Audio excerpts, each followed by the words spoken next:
Hello everyone, welcome to lead scripts. Today we are back again with a new video and आज हम एक DI का puzzle discuss करने वाले हैं जो कि बार चार्ट्स के ऊपर बेस्ड था। एंड ये वो टाइप का पजल है जो देखने में आपको कई बार लगता है कि यार बड़ा ही खतरनाक टाइप का पजल है, बट एक्चुअल में उसके अंदर कुछ भी नहीं होता। तो रिसेंट ईयर्स में कैट ने ऐसा बहुत बार टेस्टिंग किया है कि आपको देखने में लगेगा कि भाई बहुत ही ज़्यादा डेंजरस क्वेश्चन है, बट एक्चुअल में उसमें कुछ भी नहीं होता। तो क्या लूप होल्स रहते हैं उन सब के बारे में हम लोग बात करेंगे। तो क्वेश्चन स्टेटमेंट आपके सामने अवेलेबल है, एक बार इसको पॉज करके सॉल्विंग ज़रूर करिएगा। अगर आप ऑलरेडी सॉल्व कर रखे हो इस पजल को तो आप डायरेक्टली वीडियो को चेक कर सकते हैं। So the question statement here says that the figure above shows the schedule of 4 employees A, B, D and T whom Dhoni supervised in 2020. Altogether, there were 5 projects which started and concluded in 2020, which they were involved. For each of these projects and for each employee, the starting day was at the beginning of a month and the concluding day was the end of a month. ठीक है, वो समझ में आता है, वो chart समझेंगे तो समझ में आ जाएगा उससे भी. And these are indicated by the left and right end points of the corresponding horizontal bars. तो अगर मैं प्रोजेक्ट 1 की बात करूँ, अबानी की बात करूँ, तो वो February 1 से स्टार्ट हो रहा है, this will be the starting, and April 1 को वो यहाँ पे ओवर हो रहा है. तो इट ऑटोमेटिकली मीन्स दैट 31 मार्च को वो ओवर हो रहा होगा एंड 1 अप्रैल से हमारा यहाँ से अगला दिन जो है वो स्टार्ट हो रहा है. यही कह रहा है. And these are indicated by left and right end points of the corresponding horizontal bars. तो हमारे पास में ये जो बार्स हैं यहाँ से हमें पता चल जाएगा कि वहाँ पे उसका एंडिंग हो गया है. Then it also says that the number within each bar indicates a percentage of assigned work completed by the employee for the project as assessed by Dhoni. तो percentage of work completed 100%, 100% and 80%. जो उसको assign किया गया उसका 100% कर लिया या 80% कर लिया, ये उस तरह का डेटा पॉइंट्स अवेलेबल हैं. और क्योंकि यहाँ पे बीच में परसेंटेजेस अवेलेबल था तो कलर्ड हैं अलग अलग बार्स और साथ में परसेंटेजेस बीच में अवेलेबल है. यहाँ पे अलग मंथ्स का डेटा अवेलेबल है, यहाँ पे प्रोजेक्ट्स का डेटा अवेलेबल है. इतनी सारी चीज़ें जब चल रही होती हैं तो लोग बहुत बार डर जाते हैं. मतलब अगर आपको दोबारा भी कुछ ऐसा आ गया तो फर्स्ट इंस्टेंस में आपको यही लगेगा यार पता नहीं क्या ही डेंजरस कुछ पूछ लिया गया, बट एक्चुअल में कुछ था नहीं वैसा. और वो पता तभी चलेगा जब क्वेश्चंस का लैंग्वेज समझोगे कि भाई क्या डिमांड कर रहा है. Which of the following statement is or are true. Which employees did not work in multiple projects in any months in 2020. Similarly third question, similarly fourth question. Questions को पढ़ोगे और ये परसेंटेजेस का जो रोल है वो 1, 2, 3 क्वेश्चन पे applicable भी नहीं है, सिर्फ फोर्थ क्वेश्चन पे एप्लीकेबल है. और आगे क्या कह रहा है, for each employee his a total project month is the sum of the number of months he she worked across the 5 project. तो जैसे मैं अबानी का बात करूँ, अबानी यहाँ पे 2 मंथ्स काम कर रहा है, फरवरी से लेकर फरवरी और मार्च 2 महीने काम कर रहा है. सिमिलरली यहाँ पे मई और जून 2 महीने काम कर रहा है. यहाँ पे जुलाई, अगस्त, सितंबर, अक्टूबर एंड नवंबर ये 5 मंथ्स काम कर रहा है. तो this value plus this value plus this value, ये है हमारे पास में टोटल.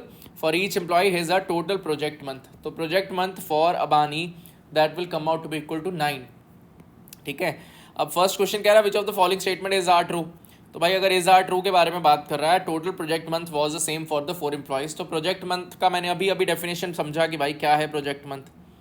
तो अगर मैं प्रोजेक्ट मंथ के बारे में बात करूँ, if we talk about Abani, Abani का हमने ऑलरेडी फिगर आउट करा कि भाई 9 है.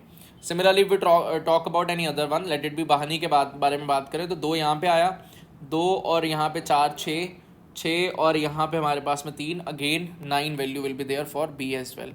Similarly if we talk about C नहीं है हमारे पास में, सी डी है, डैनी नेम से है.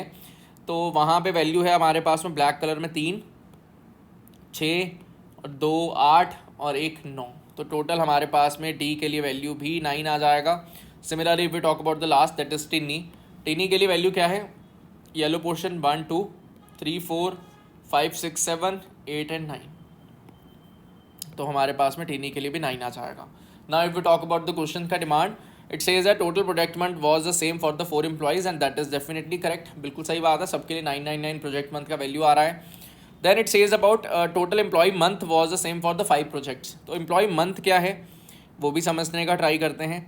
Employ month for each project the total employ month is the sum of the number of months 4 employed work in this project while its completion index is the weightage. इसको भी छोड़ देते हैं, ये पढ़ते हैं. For each project the total employ month is the sum of the number of months 4 employees worked in this project.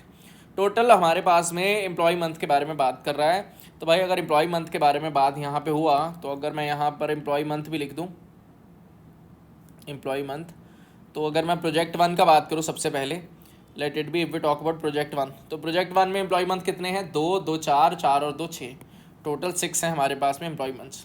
Similarly if we talk about project 2, तो you will be able to say that 3 + 2 that is equal to 5. Similarly if we talk about project 3, I will be able to figure out the value as well कि भाई project 3 के लिए हमारे पास value हो जाएगा 2 और 4 6 और 3 9. सिमिलरली हमारे पास में प्रोजेक्ट 4 1 2 3 4 5 6 7 8 9 10, तो प्रोजेक्ट 4 के लिए value will come out to be equal to 10. Similarly, if we talk about project 5, that is 1 2 3 4 5 6, तो 6 value will be there. I hope so आपको पूरा का पूरा वर्किंग जो है वो अच्छे से समझ में आ गया होगा. Now if we talk about first question, it says that the total employ month was the same for the 5 projects, that is not the same, तो हमारा आंसर हो जाएगा only 1, that is D option. I hope so this whole puzzle is clear to everyone, कोई परेशानी नहीं होगा आपको. Second question भी देखते हैं. सेकंड क्वेश्चन क्या रख रहा है, कह रहा है which employees did not work in multiple projects for any of the months. तो भाई मल्टीपल प्रोजेक्ट्स में काम ना किया हो. अगर मैं अबानी का बात करूँ, अबानी ने यहाँ पे काम किया, अबानी ने यहाँ पे काम किया, अबानी ने यहाँ पे काम किया, तो मल्टीपल प्रोजेक्ट्स में वो काम नहीं किया है. सिमिलरली हमारे पास में अगर मैं सी ऑप्शन एलिमिनेट कर सकता हूँ इस बेसिस पे, that is this one will be eliminated और this one also eliminated, this one also eliminated. सिर्फ और सिर्फ ए का मैंने चेक करा है.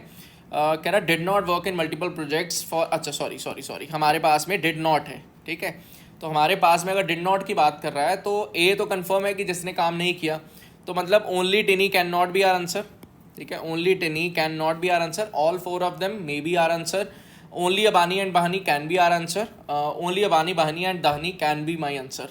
तो अगर मैं डायरेक्टली जो है वो सी के लिए चेक कर लूँ, मेरी काफ़ी सारी ऑप्शन डायरेक्टली एलिमिनेट हो जाएंगे. अगर सी नहीं मतलब कौन है तीसरा, डैनी और टेनी, डैनी और टेनी. अगर मैं टेनी के लिए चेक कर लूँ मेरा काम हो जाएगा. अगर टेनी के लिए ट्रू हो गया तो अपना काम बन गया, अदरवाइज ऑप्शन एलिमिनेट हो जाएंगे. अगर मैं टेनी के लिए चेक करूँ या टिनी के लिए जो भी नेम है, तो हमारे पास में टिनी के लिए यहाँ पे आया 2, यहाँ पे आया 2, जहाँ पे ये कॉमन पोर्शन में नहीं आ रहा. सिमिलरली यहाँ पे भी कॉमन पोर्शन में नहीं आ रहा, बट यहाँ पे कॉमन पोर्शन पे आ रहा है. मतलब tiny will not be the one जो कि मल्टीपल मंथ्स में काम ना करे. डिमांड ये था which employee did not work in multiple projects, तो Teni is working on multiple projects at the same time. ये देखो ना, दोनों पे काम कर रही है एक टाइम पे, तो दैट इज नॉट पॉसिबल. मतलब all 4 of them will be eliminated, only Teni was already eliminated.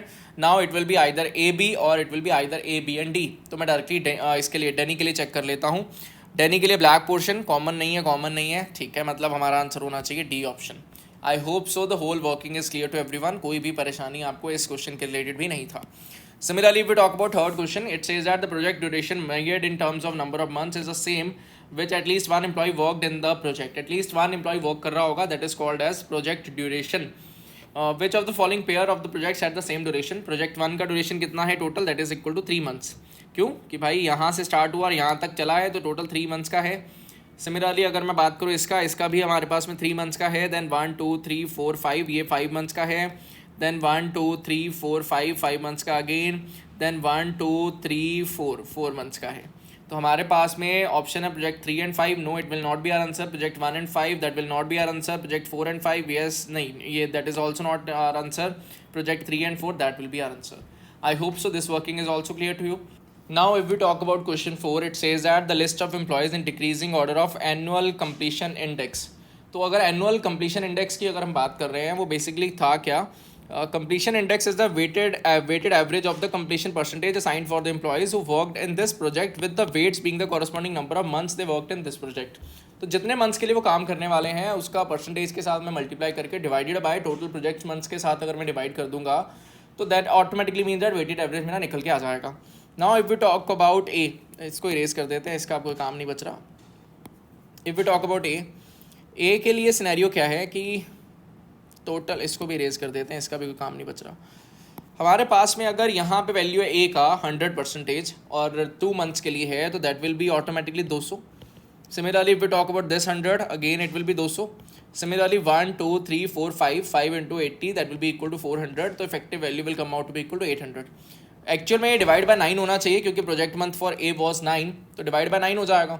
Similarly for B, similarly for D, similarly for T, same चीज़ सबके लिए एप्लीकेबल होने वाली है. तो डिवाइडेड बाय 9 को मैं इग्नोर कर सकता हूँ क्योंकि डिनोमिनेटर सब में इक्वल है. मुझे सिर्फ और सिर्फ न्यूमिनेटर के ऊपर फोकस करना होगा एंड ऑटोमेटिकली मैं इंक्रीजिंग ऑर्डर या डिक्रीजिंग ऑर्डर जो भी मुझे फिगर आउट करने के लिए बोला गया है वो निकाल सकता हूँ. Similarly if we talk about B के लिए वैल्यू कितना आ जाएगा, that is green portion 200 plus 300 that is equal to 500. Similarly हमारे पास में 90 and 270, तो effective value will be equal to 770. Similarly if we talk about D, that is black portion, 90, 270 value will be present over here. Similarly 100, 300 value will be present over here. Similarly 200 value will be present over here. Similarly 100 value will be present over here, तो it will be 870. Similar basis पे मैं T के लिए value निकालता and D, B, A, T जो भी scenario होगा मैं सीरियल ऑर्डर में निकाल सकता हूँ. In the decreasing order of annual completion index बोला गया तो डिक्रीजिंग में निकाल लेंगे.